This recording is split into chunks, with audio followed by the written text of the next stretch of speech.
Today's talk is about social media. Who's on Instagram and all the grams and books? Anybody? Good. On Facebook. You're on Facebook. Okay, good. Okay. Realize a lot of that stuff when I do my talks, and I go do a talk say for a senior group. I do it when it gives to an Upland. I go, can I email you this talk afterwards? And they go, I don't have email. I'm like, good for you. A lot of it is a headache sometimes. As a business owner myself too, dealing with all the emails, Facebook replies, things like that, all the messenger stuff too. Realize we've always had social media, even just on a computer.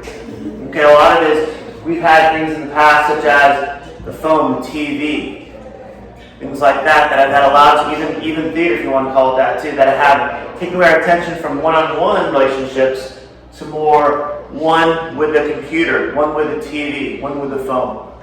I listened to a TED Talk this morning about what our talk was today. A lot of it is there a problem with communication and how that works to where people look at it as a different problem as why am I already on a computer versus talking to me?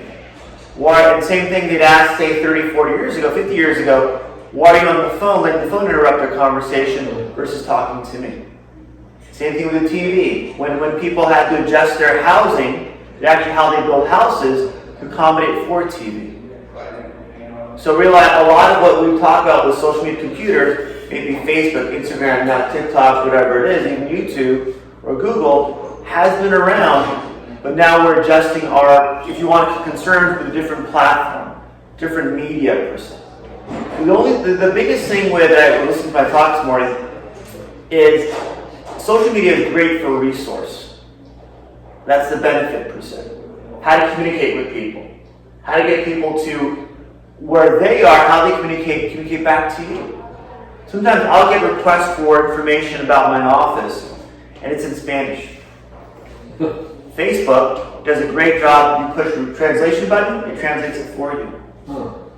So I communicate my way. Say they want to know how much an office visit is.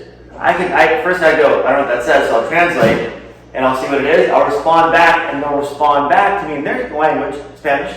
At that point, I'll respond back in English if I want to. But at that point, it allows the communication to still occur, even though we have different languages. What's another resource that social media offers you? What do you think? What does YouTube offer you? Nothing for me. If say for example you went to a new place, okay, you had a screen door broken, can you go on YouTube, like I have, and figure out how to fix it? What tools do I need to fix that? I have a problem with my car. I had to put a little windshield or replace the windshield, a rear windshield wiper on my car. I go, I'm not going to go in the manual and look. I'm more of a visual person. Right. At that point, they showed me exactly on YouTube how to put it on there, on and off. I was done in 2 minutes. So a lot of these you can use, and instead of going to the library, or when I was younger, my dad's an engineer, so we had the Britannica Encyclopedia on the shelf. You go through all of those, what's going on. It saves me a lot more time, and again, because I'm a visual person, I want to see someone doing it. That's how I learn. Mm-hmm. What was the old atlas book we used in cars before? Figure out where we're going? What was that called? What was that? What was it called inside I would call my dad. And he'd say, well, go to your book in your car, and we'll walk down what city you're in, what quadrant it is. What's that book called? It'll come to you. Well, we'll find out in a second. But a lot is instead of doing that now, my dad would go, get Dad, I'm here. How do we get to here? He goes, instead of telling me where to go, he would say, get your book out, go to page 296, go to quadrant 4, and then go to quadrant 7. At that point, you'll see where it is. Like, can you just tell me where it is, please? So now when we go from there, we went to the garbage, right? We've had a garbage in your car. Yeah. At that point, in the corner, then you put in your address. That one hook up to whatever it is, and that the computer itself, wasn't the Wi-Fi. The computer itself then point you and show you where to go. Even the higher up, the next version will talk to you. Now what can you use when you're driving? Just your phone.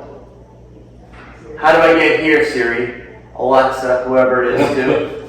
Get me here. You're good, ready to go. Comes up right away. So is that good technology? Is that good social media in a sense?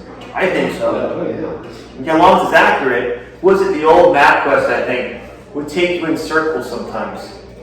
I'm like, and I think it would say like, haha at the bottom, I got this one too. You know? It's like, oh man, that's me again. But now that the technology has improved, I think as it gets better, people trust it more, it becomes more reliable and vice versa. So a lot of it can be beneficial. What's the downside of social media? What do people talk about as a problem of social media?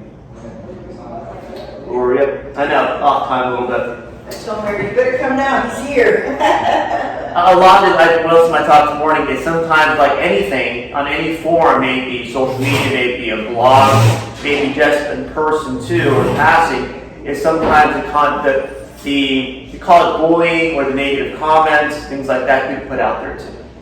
So if you put something in Facebook, it says vote for this proposition, this president, this mayor.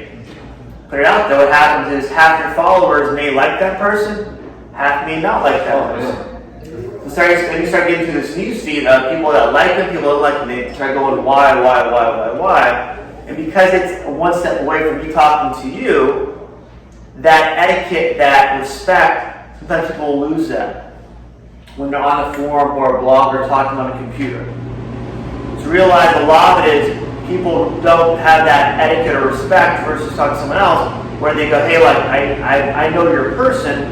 When you're talking to a computer, leaving a comment on an opinion, that puts somebody lose that personalness of it as an issue. Okay. In my sense, I use social media to educate. I want people to see these talks. How to get healthier, how to reduce stress, how to keep yourself healthy as long as you can no matter what state you're in. And how you build that gap is really understanding where can you get the right information and where can you trust it. Maybe a blog, maybe a person, maybe a Facebook page, maybe a YouTube channel. Looking at things in a big picture, I don't have the 10 encyclopedia on my bookshelf anymore. It's too many books. Okay? It takes too long to get through because I'm too impatient. And I go on somewhere that I can trust the right information because it's been checked, resourced, and I've seen that person or a company before with good information too. That's my sense. How do you build trust with whoever you want to build trust with, maybe on any platform, social media, or Facebook, Instagram, YouTube, wherever it is, so you get the benefit of their knowledge for what you need it for. I think people only use social media if it benefits you. Not to my benefit. If you want something, go and get it. Maybe YouTube again, Google, wherever it is. But use it to your discretion where you're not there, in my sense, all the time just to amuse yourself. If you're there where your eyes start bleeding every day, that's not a good thing. If you're there when you should have gone to lunch with somebody else and need to talk to you, now your priorities kind of get imbalanced. And what's that called? Being human. All humans are different, right? It's not, when someone comes in and says, someone cut me off, someone left a bad comment here, someone left me a bad note here, I'm like, they're just bad humans right now. They're behaving poorly. So my thing is everyone's different. We have good days and bad days. Sometimes our bad days are reflected on someone else's bad day, and it kind of snowballs sometimes. So you have to be conscious of it, sympathetic, I think, if people are in a good mood or a bad mood. And sometimes it's hard to, when I'm not talking to you, it's hard just to see your facial expression, your body language, and where you are, to know the context of how you're leaving your comments, or your post, or whatever it is. So having that distance, again, on a computer, or your phone, where watching someone leave a comment, or a picture, or a quote, that you may say, that hits me this way, I always go first, I take a step back and go, why are they leaving that comment? Especially if it's a negative comment, or negative quote, or whatever, or negative picture. Why do they do that? What situation are they in to allow them to put that on social media where nothing can get blasted by other people too? Right. They want attention, maybe negative or positive attention. Why do they do that? So if I know them personally, I'm going to go in the back end, maybe message them, or text them, or call them, hey, is everything okay? In my sense is how do you communicate see people say all the time, so much negative stuff on social media, on YouTube, on Facebook, on your phone, on your computer. Yes, if you look for it, the algorithms for Facebook and Google and YouTube are meant to give you what you want. They're meant, they're set up. If you look at pictures of cats all day, instead of turning your computer on Google, what's going to come up? A cat picture. How did it happen? It's magic, right? No. They record it or kept track of what you followed before and go back to follow before. If you're following this negative news, whatever it is, I'll call it fake news, or that's called negative news, whatever it is, in general, at that point you're going to turn on your computer again. Wow, magic. Magic, same type of news coming up again. It's not magic. It's how it works. And if you turn your TV on, what happens? What channels do you go to when you turn TV on? Do you go to random channels every day? I don't. I like ESPN. I like ESPN. I like ESPN. Mine comes right to sports. Or my recording of a football game that I didn't have a chance to watch this last weekend. That's my thing. But some people, again, everyone's mind's different. Go to the news. Go to this talk show. This 2020, this crime show, whatever. And I'm not judging, but how does that reflect on your behavior? How does that, whatever you're watching, how does that change your mindset? Not your mindset, your perception for the day. If you watch, say, for example, a bombing or a killing or a shooting, how does that reflect the rest of your mindset all day long? When I turn on my phone in the morning, first thing I listen to, I try to do is called Dare Daily. It's just a thing I get every day. It's about how to improve myself, my business, just having a good day, per se. How do I start my day off that way versus someone died yesterday that I don't even know on the freeway, which is a horrible thing to say. At that point, how do I go from there to here? I'd rather start here with a positive attitude every day, positive quote, positive talk, positive video, and from there build up my strength, my mental strength, if you want to call it that, to handle everything that's hit me all day long. Every day is exciting, right? That's just life. Exciting being, one therapist, exciting being positive or negative, but exciting. How do you start your day off here so you deal with the negative excitement when it hits you? And not let it affect you, how you talk to somebody else. Or reflect how you treat somebody else. I love going to the store. Okay? Because when you get in line, what happens to get in line? I have one thing, and somebody has 80 things. What's the chances of me jumping them in line for the one thing? On average, about 20-30%. If I have 10 things, the person only has 2 things, I have no problem letting them go. That's just me. But I don't judge that person because they let me in line. They have their own thing going on. I don't expect to do that. One time I was in a grocery store, getting off topic a little bit, let this kid jump in front of me. And he's like, well, can I get you anything? I'm like, no, just go in front of me. He had like 1 or 2 things. He goes, I feel bad. Can I buy your daughter a candy bar or something? I'm like, no. Just go. It's not expected sometimes. So I was taken back because he was so forthright trying to buy me something. The equal exchange is have a good day. That's sometimes lost. So going on social media, going back to that, can you just leave comments, hey, have a great day, have a good birthday. Sorry for your loss, sorry what's going on for you. That's my focus when I go on, say, Facebook, Instagram, whatever it is. I'm on there probably, and I might be more addicted, if you want to addict to it, I'm probably on there probably 6 hours a day. Because I post videos, edit videos, respond to videos, respond to comments, load more videos, edit more videos. That's my job in my office, besides seeing patients all day long. Because of that, I'll see people leave comments, and a lot of it is, I'll leave a quick comment. The comment is going to be not just a happy face, whatever it is, it's going to be a comment of what you talked about. And we both see my comments and go, how do you have time for that? And it takes 2 seconds. As long as my speaker's working my phone, I can leave a quick speaker or a talk comment. If not, then I have to put the comment in myself. When you want that positive atmosphere around you, you do that by first giving positivity, and then it comes back to you overall. If that makes sense. That's not social media, that's just a normal human thing, I think. So when you search out positivity, things that are good in the world, at that point it comes back to you, so people see that, and your circle of influence becomes that group of people. When I send out a video from my obstacle one too, sometimes I'll what's called tag people or send it to someone specifically too. It's amazing how over time, every time I get that, I send the video out, they respond more and more and more. Hey, how's it going? Thanks for the video, blah, blah, blah. Comment, whatever it is. So in my sense, social media is a way to give good feedback and say, hi, how are you? Hope you have a good day, when you can't do it person to person. When you can't do it because my time is different than your time. It allows you that quick response anytime they can see that. Is it easier to pick up the phone or easier to send a text message? Nowadays it takes. I like text message for me, that's my thing, because I don't need a response right away. If I want to talk to someone and I want a response right away, I'll pick up the phone.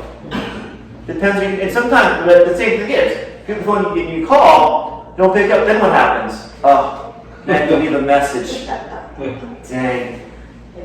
So, at that point, you can go back and go, I'm just going to text them, hey, how are you? Give me a call when you have a sec. Because some people don't check their messages. About my staff will call my patients when they don't come in for a couple days, check on them, see how they're doing. And probably about 30% mailbox is full. Like, again. So I get on the phone, I text them, hey, how you doing? What's going on? Make sure you're okay. Please call the office when you have a chance, or give me a text back when you can. Those respond back about 80%. At least I can tell they received the message versus a phone call, voicemail is full, killing message, sorry, bye. I'm like, done. Who has an answering machine at home? Good, right? Okay, good. Yeah, it's fun, right? Yeah. So at that point, at home even too, you walk. What happens when you walk in the door? When I was a younger dad, I look, oh, 3 messages. First thing I do, right? Okay, that's your phone when it goes, when it dings, when it buzzes.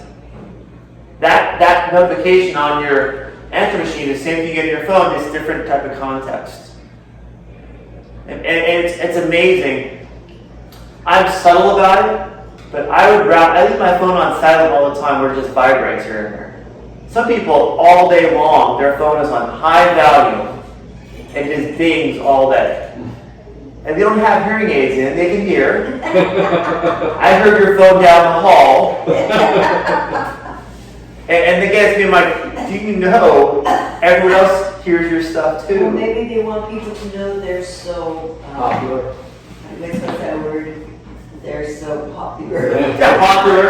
Hey, I have friends too. I go, man, I told one guy, man, you must be a brain surgeon. Because you get messages like every 3 seconds, someone's calling you. Yeah, I know. I get them too, but I just don't want, I'd rather just get it when I want to get it. And I listened to one talk a while back where he says, social media is not bad, but how you respond to social media or your phone or an email or whatever it is too is your behavior. Can you block it? One buddy called it time blocking, where you go, okay, I'm going to check my messages here, and then I'll turn my computer off, or phone off, whatever it is, put it over there. At that point, I'll check it again over here. So actually, he's a realtor. He was on his message on the machine before, it's probably like 5 years ago, on his voice, because I check messages between 9 and 10, and then 12 and 1. If you have any problems, if you need to reach me directly, please call the office and else you can reach me directly. He says 9-10 times, not a problem with clients. Because they respect your time. They're not expecting a call when you can't call back. When you tell them, you're not going to be able to call. And for humans, you respond to a quick notification, a phone call right away, or do you respond on our own time when it's appropriate for us? Are we reactive, or are we more, you want to call it more independent of that? Everyone's choice, right? But do we let our phones rule us, or computers, or do we rule our phones ourselves? That's my thing. When I go to sleep, my phone's in the other room, by the dining room. I'm checking until I get the next day. After I've stretched, after I've turned on the coffee maker, as I'm walking out the door to walk my dog every day. That's in my mind, my rule, where if they're calling me at night, we'll be messing about tomorrow, I get it tomorrow. Can't do that at work. But some people, what do? Sleep with their phone next to their bed. They do. I mean, and I have no problem with that, but I don't want to be wrecked my sleep because there's a catastrophe in Antarctica where an iceberg slid down the hill. It doesn't affect me. Please let me sleep. I only sleep 6 hours a night. Don't hurt my sleep. So my thing is, most things that are to be notified about, sometimes be emailed about, is sometimes trivial. You have to, in my sense, filter out your time for you to make sure you're not wasting time waiting for something to happen. At that point, you wasted time talking to a friend, going for a walk, in my sense, taking my dog for a walk, or doing something more important. Kind of make sense? What do you guys think? This is a talk, not a monarchy. Do you guys Gloria, do you social media? No reason to, right? Yeah, my kids and my grandkids tell me, I need to be honest with why. Yeah. How do you talk to your grandkids? What do you do, Gloria? I call them. Good. Do they call you back? Right. Okay. They text me every day, yeah. Uh-huh. They text you, right? So between phone calls and text messages, that's all you need. Right. How do they send you pictures? Through text. Text, right? And I'll save it if I don't want it. That's all it is. Like something will happen with family, and I'll tell my oldest son, and he'll go, Mom, it's on social media. I said, well, duh, I don't have it. And that's the thing is, I think in a sense where younger generations respect somewhat, and everyone's going to get humans are humans, Right. that old generations, they don't have Facebook, Instagram, TikTok, whatever it is. So they'll do this. Here, let me send it to your phone as a text message. Or when I'm home next time, let me send it to you. Or to your computer, to your email. So they realize Grandma may not be on there, so how do I get it to her the way she wants to see it? Yes. Right? I don't even have email. Good for you. I'm jealous. Very jealous. Mine is there's probably 30 things within their last hour that I don't even want to look at. Right. I just delete them all. But I mean, that's the thing is, but in my sense, I would involve my church. I have members in my church, and this it's called Knights of Columbus, and there's members that are in their 70s, 60s, 50s, 40s, me, and 30s and 20s. And each person is different. Some like to respond to email better, some text message, some phone calls. So in my head, if I want to talk to one of the guys, it's a brotherhood type thing through my Catholic church. At that point, I figure out Dom likes email, Pat likes text messages, and Dick wants a phone call. So if I want to contact about an event, I go how they want to communicate their way, so they get the message, we actually get something done. If I email everybody, maybe a third get back to me. So I have to figure out who likes email, who likes text, and who likes a phone call. And separate that technology so I can communicate with them what the next event's going to be for the church or the people, whatever it is. Does that make sense? Like I talked about my grandma. She had a home phone and a flip phone. That was it. No computer, nothing. So how did I communicate with her? Every 11 o'clock every Tuesday? A phone call. If I communicate, if I call her, she had no way to text me, Facebook me, anything else me. She would call me message. I missed your call. I want to make sure everything's okay. It's already 2 o'clock. I'm like, dang it, forgot again. Got busy. So that's my thing is when I saw her phone number, I'm like, what did I forget, or is there a problem too? Once in a while, I've talked about before too, she get the phone call, hey, someone's calling saying you're in jail, they need $3,000 to get you out of jail. I'm like, Grandma, that's not a real phone call. They're trying to get money out of you. But that was her way to let me know what's going on in her life too. I had my mom lived here and also some of her friends, so I would say, hey, can you stop by if I didn't get a response back? And I would text her friends, because they're neighbors. You just check real quick when you have time this weekend. Make sure she's okay. So it's understanding what you want to work on. I have some people in business too, some honest people. Some like Instagram, some like Facebook. So I can figure out how to talk to them. Some people will respond to a phone call or text message. I'll Instagram. We have someone come to our office, patients for direct cleaning business. Come to our office once a week. I go, can you come the next couple of days? I want to make sure you're coming. Instagram only. No phone, no Facebook, nothing else to it. So you got to figure out what works for you, for your family, for your friends, for your circle of influence, I call it.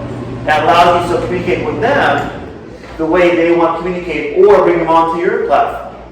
How many of your friends now are on Facebook? Not many, right? But how do you talk to people on there or see what they're doing overall? That's what I do. Is I'll have people have birthdays, and I know it's birthday because Facebook does what? They let me know it's their birthday. I used to have a little, you probably had this too, a notebook of everyone's birthday and address. I did, at least. That's what I worked on. Now it's like, I don't even know what that is 5 years ago. Everything's on my computer or on my phone, whatever it is. So how do you keep track of stuff that's important to you, how you want to do it?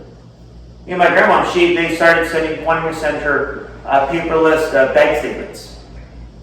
And because she didn't respond to the email they sent, she didn't have the right emails, or my dad's email. That's when they started charging her for paper bills.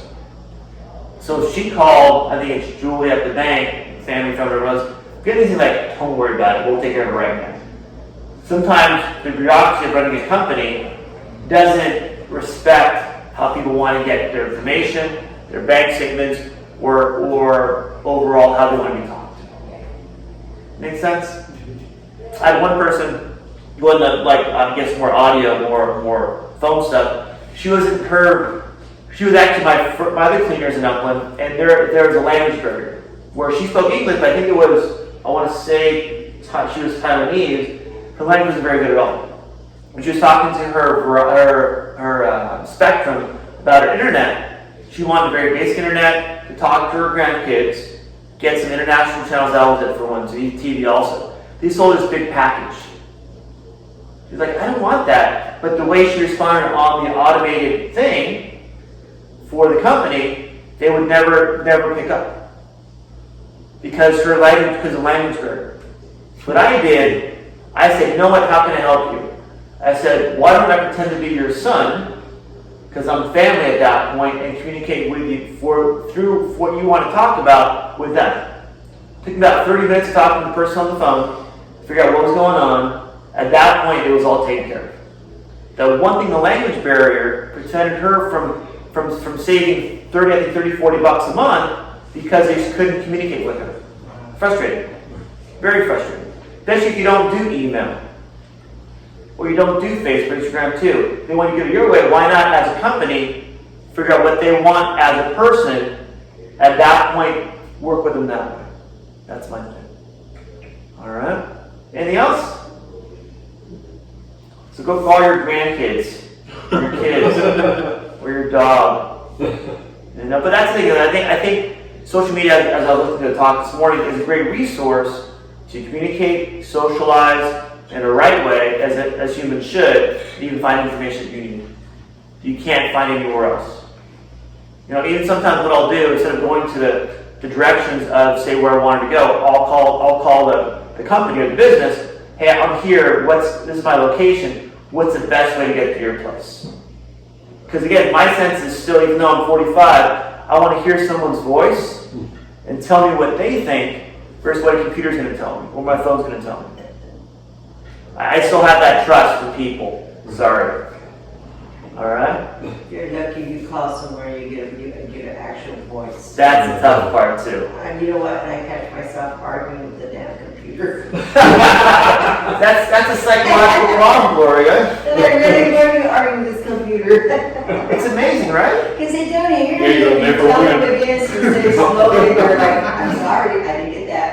I keep pushing. It used to work before. I just keep pushing 0, 0, 0, 0. It doesn't work anymore. I figured that part out too. Get the operator. That was at there's a AAA small one in Upland or in Altaloma. Don't tell anyone there's a small one over there. I got there and done my son's auto registration. But because I took my wallet out, my card out, and didn't put, I had something else in my hand, so I left my wallet on the counter. I'd left already, gone to Dick's and something else down the street, and I went to go call just my AAA to make sure they had it.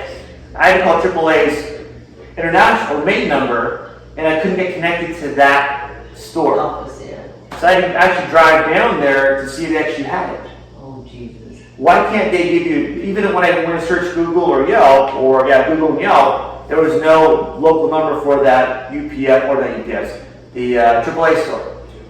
So I'm like, why can't they just make it easy? I ran down there, but if I wasn't able to, then how would I contact them? I got the number to the store on my phone now, but I'm like, why is it so frustrating? It's 2019. How hard is it? It's just me. Get frustrated easy. That thing is, why not make it easier for everybody to communicate with you?